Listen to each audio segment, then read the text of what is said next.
excited. All right, so what is it like for you to see your number in the rafters even all these years later? Oh, well, it's pretty recent still, right? And Yeah. I work with the volleyball team out of Omaha, so the team comes back here and they say, "We saw your jersey hanging," and to see it, obviously it's humbling. You think of all the great players that have been through Grand Rapids, and to be a part of the, associated with Picard and Richie.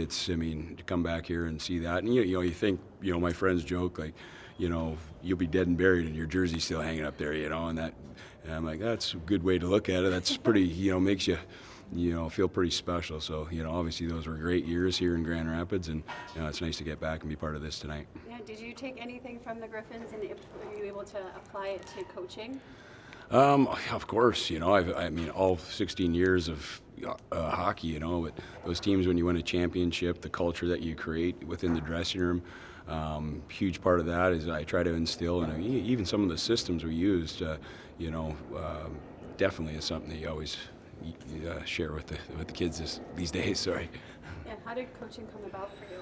Oh, pretty much naturally, I guess. I mean, there was opportunities right when I was done playing to consider.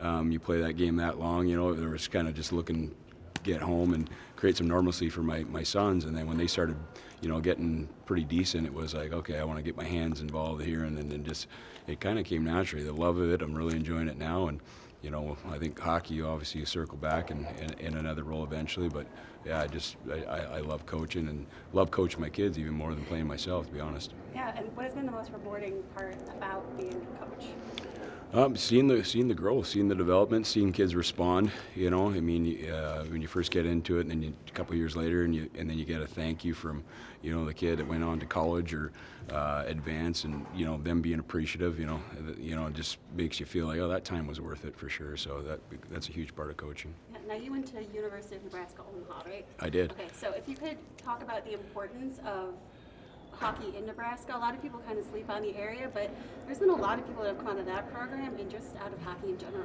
Yeah, it continues to grow. I was one of the first to be able to play pro at UNO. I left in 2003, and now you're starting to see more and more guys. Jake Gensel is probably the biggest name to come out of Nebraska, Omaha. But, I mean, you got the USHL, you got Division One. Gordie Howe actually played in Omaha. He's in the Omaha Hockey Hall of Fame, and nobody can't make that connection when Detroit kind of had that affiliation there. But Omaha is sneaky, kind of a hockey town, and again, now you're starting to see it with the youth program and players coming up. So it's exciting and great for the Midwest. Yeah, how important is it to the growth of hockey for people to kind of put their eyes on an area like Nebraska? Yeah, I mean, it's important, right? I think sometimes the scouts might overlook. They call it the flyover state, but when the guys are in those hockey roles and stopping in to check out the USHL and obviously Division One, hockey's getting bigger in Omaha, and that's obviously great for the youth and great for the city. What is it about Griffins hockey that's made it last these 30 years?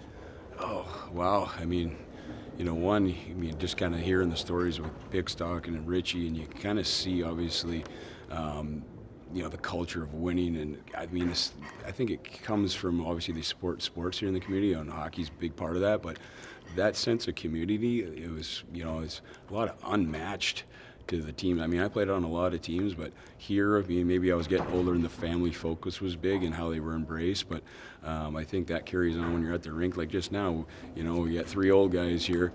They call them legends, but it's more like dinosaurs. But the group of fans that came out just to thank us for those years, and it kind of speaks on why it's lasted 30 years and it's going to keep lasting forever. So that's probably what I noticed most. Does it surprise you how much the city's grown? Yeah, I couldn't really see it in the snowstorm. I was kind of driving through last night, but certainly, I think, with the kids, they started playing hockey there at Southside with Richie and didn't get to buy it. But yeah, I mean, the city's going to grow. Obviously, yeah, I think our ownership group's part of that. It's whatever our city needs, it keeps getting bigger. And I say our, and I'm part of it, but I'm not here anymore. That's funny, but yeah, no, it's pretty nice to see. Obviously, your numbers in the rafter, but there's that championship banner too. Which one are you more proud of? Well, I mean, it's always, for me, it was always team. I was unceremonious career, and right, it's almost, yeah, like I said, humbling, but oh my, wow, right? You think of all those names and you look up, and made sure to bring my sons. You know, my wife was busy at another hockey tournament with my younger boy, and I'm like, well, I love the fact to be able to share that with family, right? And obviously that's kind of the biggest takeaway there, but the championship banner is big. You think of the guys, you know, you think of all those guys that you rode the bus with and were grinding with, you know, throughout the season. So they both have their impact, but I'd probably put that championship banner up there a little bit above the personal one. What do you miss the most about it? Oh, I miss every part of it. You know, the biggest takeaway from hockey for me was the relationships, you know, and being inside in that grind with the guys. And I think most players will say that.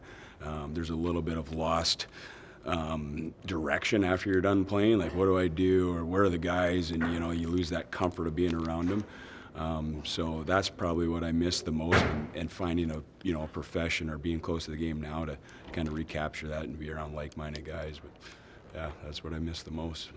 Thank you. Thank you so Yeah, much. you bet. Thank you. All right.